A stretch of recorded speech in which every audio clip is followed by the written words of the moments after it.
Assalamu alaikum wa rahmatullahi ta'ala wa barakatuh.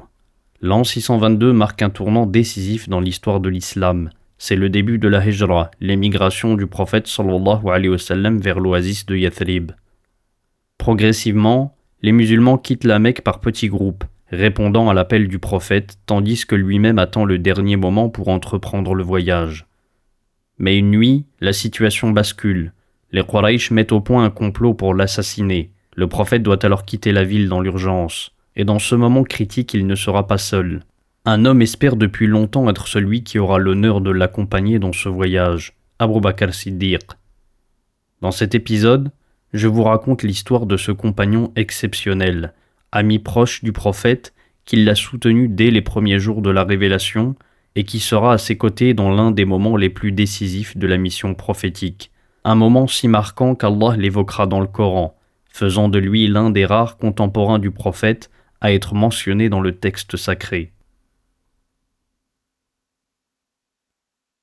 Abu Bakr, de son vrai nom Abdullah ibn Abi Quhafa, appartient à la tribu des Banu Taïm, un clan respecté des Quraysh.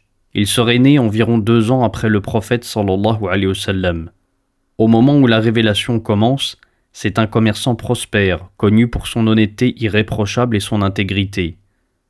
Il est apprécié par la noblesse mécoise et il jouit d'un véritable prestige social. Il est également reconnu pour son expertise en généalogie tribale. Il maîtrise parfaitement les lignées arabes. Contrairement à beaucoup de ses contemporains, Abu Bakr ne s'est jamais montré fervent adorateur des idoles. Très tôt, il s'est tenu à distance des excès du polythéisme.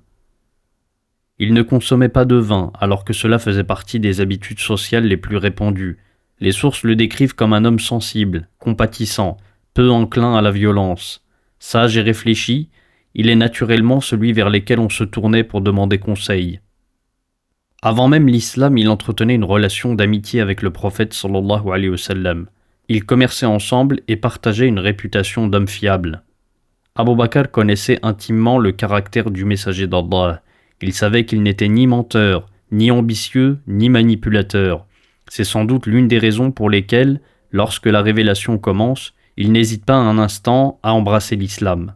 Et son adhésion va avoir un effet déterminant. Grâce à son influence et la confiance qu'on lui accorde, plusieurs figures majeures vont également se convertir par son intermédiaire.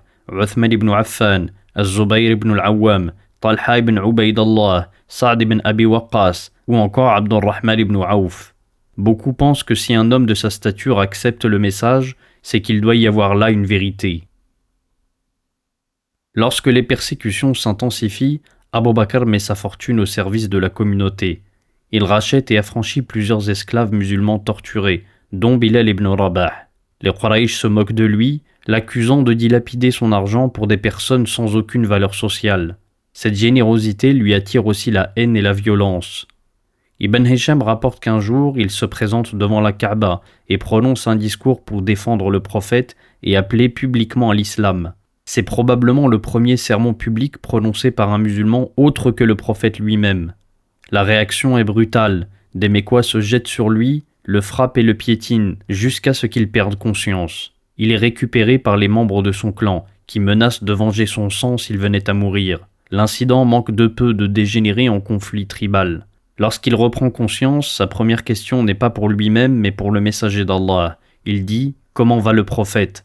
Sa mère tente de le calmer, mais il refuse de manger ou de boire avant de le voir. Ce n'est qu'une fois rassuré qu'il s'apaise. Durant le boycott imposé aux Banu Hashim, il continue de soutenir financièrement les croyants malgré la pression sociale. Il se distingue encore davantage lors de l'épisode de l'Isra wal Mi'raj. Alors que certains sont troublés par le récit du voyage nocturne, Abu Bakr ne doute pas une seconde. Il déclare « S'il l'a dit, alors c'est vrai ». C'est à partir de cet épisode, selon de nombreux récits, qu'il recevra le surnom d'Al-Siddiq, le véridique, celui qui confirme sans hésitation. Au cours de sa vie, Abu Bakr aura 4 épouses, 2 durant la période mécoise et 2 après l'hégire. Il divorce de sa première épouse, Qutayla bint Abd al-Uzza, avant l'émigration, celle-ci ayant refusé d'embrasser l'islam. Il épouse ensuite Rumman. De ces unions naîtront 6 enfants, 3 garçons et 3 filles, parmi lesquels Aïcha, qui deviendra plus tard l'épouse du prophète, et l'une des plus grandes savantes de l'islam. Après le second serment d'Al-Aqaba, conclu avec les tribus Aous et Khazraj de Yathrib, la situation change radicalement. Les musulmans commencent à quitter la Mecque discrètement par petits groupes, fuyant les persécutions pour rejoindre la nouvelle terre d'accueil. Abu Bakr demande alors au prophète la permission de partir lui aussi, mais le messager d'Allah lui répond « Ne te presse pas, peut-être Allah te donnera un compagnon ». Abu Bakr comprend immédiatement l'allusion, son cœur s'emplit d'espoir. Serait-il choisi pour accompagner le prophète dans ce voyage décisif ?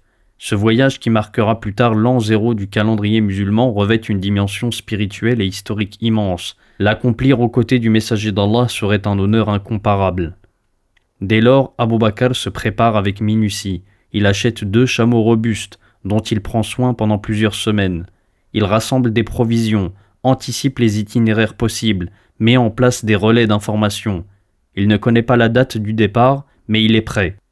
Puis un jour, tout va s'accélérer. Le prophète sallallahu alayhi wa sallam est informé par la révélation que les Quraysh ont décidé de l'assassiner. Une coalition tribale est formée pour frapper d'un seul coup et empêcher toute vengeance clanique. Le prophète se rend alors chez Abu Bakr et lui annonce « La permission m'a été donnée ». Abu Bakr, bouleversé, demande « En ta compagnie, ô messager d'Allah ?» Le prophète confirme « En ma compagnie ». C'est alors le début d'une véritable course contre la montre. Asma, la fille d'Abu Bakr, prépare les provisions pour les 2 hommes. Les récits rapportent qu'elle déchire sa ceinture en 2 pour attacher les vivres. Le prophète lui donnera affectueusement le nom de Dhat an-Nitaqayn, la femme aux 2 ceintures. Les 2 hommes ne prennent pas immédiatement la direction du nord vers Yathrib. Pour déjouer les poursuivants, ils se dirigent vers le sud et se réfugient dans la grotte de Thawr, où ils resteront 3 jours et 3 nuits. Les récits mentionnent qu'Abu Bakr insiste pour entrer le premier afin de s'assurer qu'aucun danger ne s'y trouve. La nuit, son fils Abdullah vient leur transmettre les informations recueillies à la Mecque, tandis qu'Asma apporte les provisions. Leur serviteur, Amir ibn Fuhayra, quant à lui, fait paître les moutons sur leurs traces afin d'effacer toute piste. Mais les Quraysh mobilisent tous leurs moyens. Des hommes sont envoyés dans toutes les directions.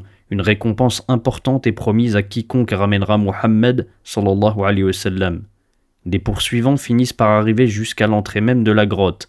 Abu Bakr, voyant leurs pieds si proches et saisi d'angoisse, murmure « Ô messager d'Allah, s'ils regardaient sous leurs pieds, ils nous verraient ». Le prophète sallallahu alayhi wa sallam lui répond avec sérénité. Ces paroles sont immortalisées dans le verset 40 de la sourate At-Tawbah.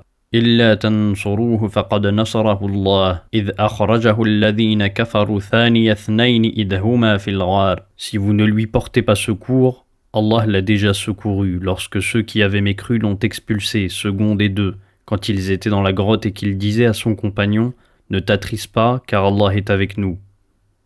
Il est important de préciser que ce verset n'a pas été révélé au moment de l'événement lui-même. Il l'a été bien plus tard, durant la période médinoise, à l'occasion de la campagne de Tabouk. Certains compagnons avaient alors hésité à répondre à l'appel du prophète au combat. Allah leur rappelle donc qu'il a déjà secouru son messager dans des circonstances bien plus critiques encore, lorsque celui-ci était traqué et isolé à la Mecque.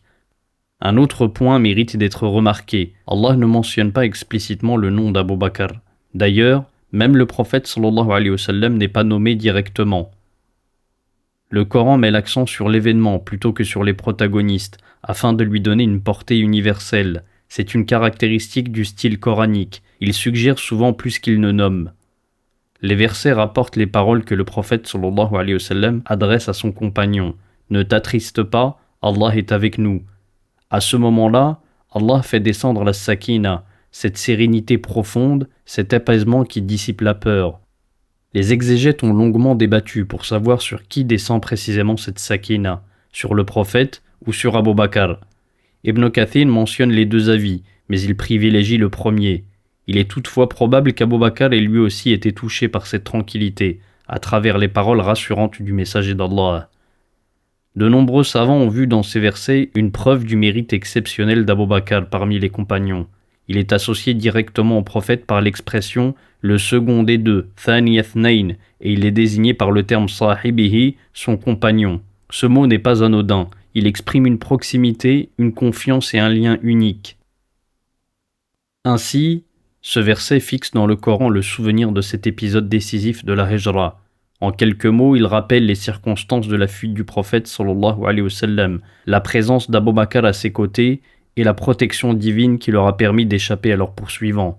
Un moment bref dans le récit, mais qui marque durablement l'histoire des débuts de l'islam. Je vous retrouve demain pour un nouvel épisode de la Révélation dans l'histoire. Wassalamu alaikum wa rahmatullahi ta'ala wa barakatuh.